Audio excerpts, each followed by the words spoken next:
Ассалаумағалейкум, БМ Motors оқырмандары. Бүгін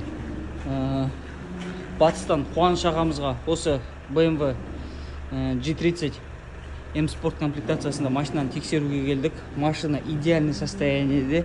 2022 жылғы 9 ай полностью машина по кузову технический тексеруден өтті. Ешқандай дефект, ешқандай косяк анықталған жоқ.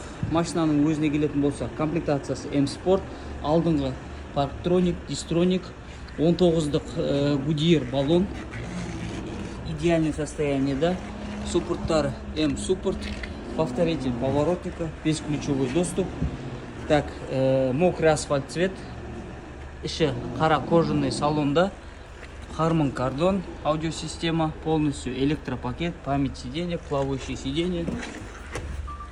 Машина 17 000 километр пробегте, объемы 2 турбо, подрулевой лепесток, мультируль, аудиосистема, климат-контроль, подогрев, обдув, режим езды спорт, комфорт, эко, автохолд, электронный паркинг, управление джойстик.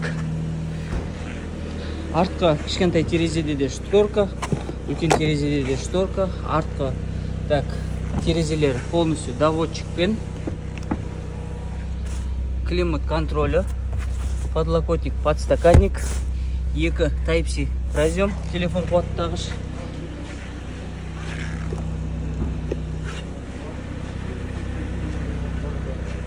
Багажнигі доводчикпен. Машина идеальный состояниеде, почти новый. Бағасы 26 миллион. Под ключ отырып жатыр. Қуаныш ағамыз ұнап жатса, Құдай қаласа, батыстың жолын бағындыруға машина толығымен дайын тұр.